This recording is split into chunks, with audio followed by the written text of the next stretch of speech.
কমিশনের ভূমিকায় ফের ক্ষোভ প্রকাশ মুখ্যমন্ত্রী মমতা বন্দ্যোপাধ্যায়ের। কমিশনের ভূমিকায় আবারও ক্ষোভ প্রকাশ করেছেন মুখ্যমন্ত্রী। আরো বিস্তারিত এই বিষয়ে জানাতে পারবে সোমরাজ রয়েছে আমার সঙ্গে। সোমরাজ, জেলা প্রশাসনের সঙ্গে বৈঠকে কি প্রশ্ন তুললেন মমতা বন্দ্যোপাধ্যায়, কারণ এর আগেও তিনি ক্ষোভ প্রকাশ করেছিলেন?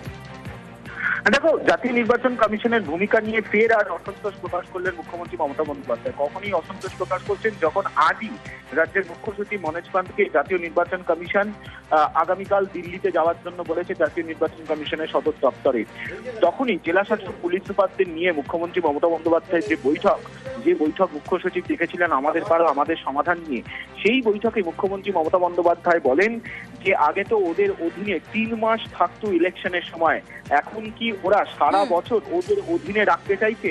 এই মন্তব্যই মুখ্যমন্ত্রী মমতা বন্দ্যোপাধ্যায় করেন জেলা শাসকদের বৈঠকে বলেই নবান্ন সূত্রে খবর।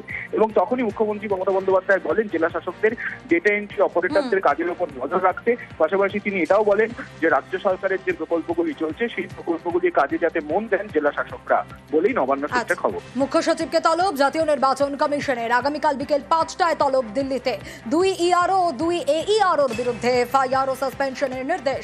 মুখ্য সচিবকে চিঠি দেয় নির্বাচন কমিশন। শুধুমাত্র 1 AERO কে ভোটের কাজ থেকে সরানো হয়, বাকি 3 অফিসারের বিরুদ্ধে কোনো ব্যবস্থা নয়। কমিশনকে চিঠি দিয়ে জানান মুখ্য সচিব মনোজ পান্ত।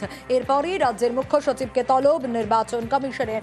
আগামীকাল দিল্লিতে কমিশনের দপ্তরে যাবেন মনোজ পান্ত। সব জায়গায় মনমর্জি করছে। ইলেকশন কমিশনের মতো একটি স্বশাসিত সংস্থা, তাকে বিজেপি ভাবছে নিজের পার্টির একটি শাখা সংগঠন। সবাই জানে যখন ভোট হয় তখন প্রশাসন ইলেকশন কমিশনের আন্ডারে থাকে। এখন ভোট নেই, তাহলে কিসের জন্য চিফ সেক্রেটারিকে তলবি বা করবে, আর কিসের জন্য সাসপেন্ড করার অধিকারটা পেল কোত্থেকে? লোকাল স্ট্যান্ডিতে ইলেকটেড রাজ্য সরকারের অধীনে প্রশাসন চলছে, তো ওরা কি সেটাকে প্রশ্ন তুলতে চাইছে? প্রশাসনের রাজনীতিকরণ সম্পূর্ণ হয়ে গেছে পশ্চিমবঙ্গে। তার জন্য তৃণমূল কংগ্রেস এবং তৃণমূল কংগ্রেসের সরকার দুটোর মধ্যে কোনো পার্থক্য নেই। সাংবিধানিক সংস্থার বিরুদ্ধে, নির্বাচন কমিশনের বিরুদ্ধে তারা যুদ্ধ ঘোষণা করেছে।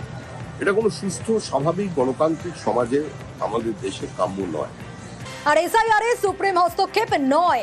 এসআইআরে আপাতত হস্তক্ষেপ করলো না সুপ্রিম কোর্ট। আরো একবার জানাবো, এসআইআরে আপাতত হস্তক্ষেপ করলো না সুপ্রিম কোর্ট। আরো ডিটেইল জানাতে পারবে এই বিষয় অর্ণব রয়েছে আমার সঙ্গে। অর্ণব, আদালতের কি পর্যবেক্ষণ আর এই গোটা ঘটনায়, এই এসআইআর মামলায় কি মন্তব্য বিচারপতি সূর্যকান্তের? দেখো, একটা বিচারপতি সূর্যকান্তের বেঞ্চে আজকে 4:30 পর্যন্ত যে শুনানি হয় তাতে কাল ফের শুনানি হবে এমনটা জানানো হয়েছে। কিন্তু হস্তক্ষেপের বিষয়ে সুপ্রিম কোর্ট যে মনোভাব দেখিয়েছে তাতে কমিশন যেভাবে এসআইআর করছে তার উপর আপাতত এখনো কোনো হস্তক্ষেপ তারা করতে চাইছে না। এবং এক্ষেত্রে বিচারপতি সূর্যকান্ত তিনি বলছেন যে একটা মোবাইলের সিম কার্ড কিনতে গেলেও একটা ডকুমেন্ট লাগে, একটা SC/ST সার্টিফিকেটের জন্য ডকুমেন্টের প্রয়োজন হয়। সেক্ষেত্রে কমিশনের এই নাম বাদ দেওয়া বা তোলা বা সংযোজন বা এডিশনের ক্ষেত্রে যদি কোনো ডকুমেন্টের প্রয়োজন হয়, সেটাতে পদ্ধতিগত ভুল কোথায়? যদি 65 লাখের নাম বিহারে এসআইআর এর মাধ্যমে বাদ দিয়ে থাকে, তাদের মধ্যে একটা বড় অংশ প্রায় 22 লাখ মৃত ভোটার, বাকিদের যদি ত্রুটিগতভাবে পদ্ধতিগত ত্রুটির কারণে নাম বাদ দিয়ে থাকে, সেক্ষেত্রে 6 নম্বর ফর্ম পূরণ করে তারা ডকুমেন্ট দিয়ে তারা নাম ফের সংযোজন করতে পারে। কাজেই 2003 সালে যদি এসআইআর হয়ে থাকে, তার একটা ড্রাফট রোলের ভিত্তিতে হয়ে থাকে, সেই সময়তে যে পদ্ধতি মেনে কমিশন করেছে সেই পদ্ধতির কোনো বদল হয়েছে? সেই পদ্ধতির বদল হয়েছে কিনা, পদ্ধতিটা একতরফা হচ্ছে কিনা, সেটা আরো খতিয়ে দেখতে চায় সুপ্রিম কোর্ট। তাই কাল ফের এই মামলার শুনানি। বেশ অর্ণব, বিভাস অধিকারীর নানা কীর্তি ইতিমধ্যে ফাঁস হয়েছে। আর বাবার মতো ছেলেও কিন্তু কীর্তিমান। কেন কথা বলছি? তার কারণ বিভাসের ছেলে অর্ঘ্য, তারও কীর্তি ফাঁস, তার আরও কীর্তি ফাঁস হয়েছে। ইন্টারন্যাশনাল হিউম্যান রাইটস এর আধিকারিক পরিচয়, ভুয়ো নথিও বানায় বিভাস অধিকারীর ছেলে। রবিবার বিভাস অধিকারীর সঙ্গেই অর্ঘ্য গ্রেপ্তার। নয়ডায় নকল থানা খুলে জালিয়াতি বাবা ছেলের। 10 দিন আগেই নয়ডায় নকল থানা খুলে জালিয়াতি।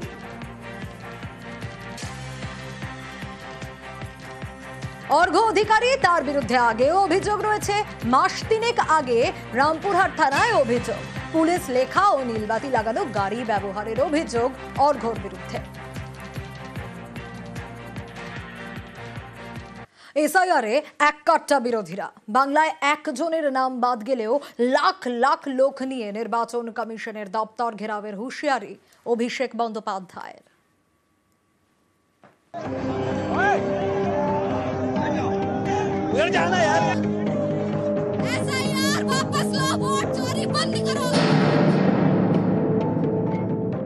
কালকের যেটা দেখেছেন আপনারা, এটা সবে শুরু।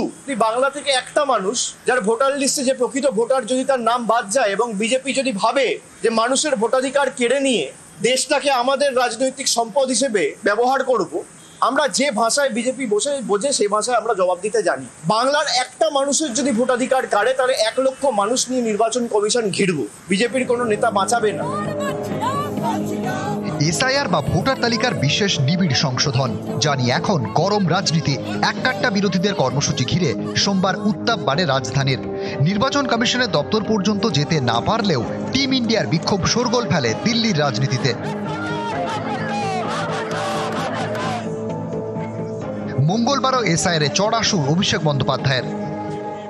আমাদের রাজ্যের মুখ্যমন্ত্রী প্রথম এটা ধরেছিলেন যে এক ব্যক্তির একই এপিক নাম্বারে গুজরাটের ভোটার লিস্টে নাম রয়েছে, আবার উত্তরপ্রদেশে রয়েছে, আবার বাংলায় রয়েছে। কংগ্রেসের তরফ থেকে যে সাংবাদিক বৈঠকটা করা হয়েছে সেখানে স্পষ্টত দেখানো হয়েছে যে একই ব্যক্তি একই দিনে একবার বারাণসীতে ভোট করছে, একবার কর্ণাটকায় গিয়ে ভোট করছে। মানে একই এপিক নাম্বারে 5 জন 7 জন 10 জন করে ভোটার। আর নির্বাচন কমিশনের উপর যদি প্রশ্ন ওঠে বিজেপি ডিফেন্ড করবে কেন?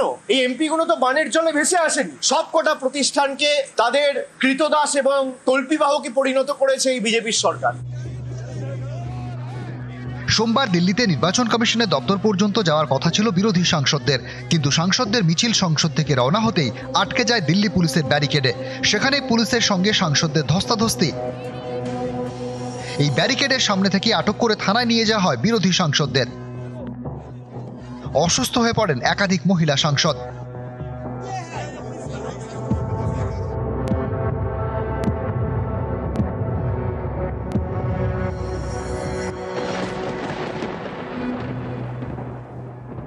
প্রোটেস্ট র্যালি ছিল শান্তিপূর্ণভাবে, তাদেরকে নির্বাচন কমিশনের অফিস অব্দি অ্যালাউই করা হয়। মহিলা সাংসদদের জোর জবরদস্তি চুলের মুঠি ধরে ডিটেন করা হয়েছে, পুলিশ লাঠিচার্জ করেছে। আমাদের কালকে একাধিক সাংসদ, মিতালি বাগ, সেও অসুস্থ হয়ে পড়েছে, আপনারা দেখেছেন, পুলিশের অত্যাচারের কারণ। দেশটাকে নিজেদের সম্পত্তি ভেবে সব প্রতিষ্ঠানগুলোকে নিজেদের রাজনৈতিক স্বার্থে কাজে লাগিয়ে এখন মানুষের ভোটাধিকারটুকুও কেড়ে নিতে চাইছে। বাংলা তৃণমূল কংগ্রেসের নাট্যকারদের দল হয়ে গেছে। আরামবাগের আমাদের ছোট বোন, সেও ভালো অভিনয় করছে। রাহুল গান্ধীকে এত গালিগালাজ করতো, সে রাহুল গান্ধীর কাছে এসে তারা আবার একটু প্রচারের আলোয় পাচ্ছেন। কালকে শতাব্দী পারেনি, সায়নী ঘোষ পারেনি, কালকে জুনমালিয়া পারেনি, কালকে মহুয়া। সোমবারের বিক্ষোভ নিয়ে যখন বাকযুদ্ধ তুঙ্গে, তখন মঙ্গলবারও দিল্লিতে পথে বিরোধীরা। বিরোধী সাংসদদের গেঞ্জিতে লেখা মিনত দেবী। সম্প্রতি রাহুল গান্ধী অভিযোগ করেন, বিহারের খসড়া তালিকা অনুযায়ী মিনত দেবী নামে এক ভোটারের বয়স 124 বছর, যা কিনা বিশ্ব রেকর্ড হওয়ার কথা। বিরোধীদের প্রশ্ন, 124এও ভোটার আর কেউ খবর পাননি? এমনটা কি করে হয়? কলকাতাতেও এদিন পথে নামে কংগ্রেস।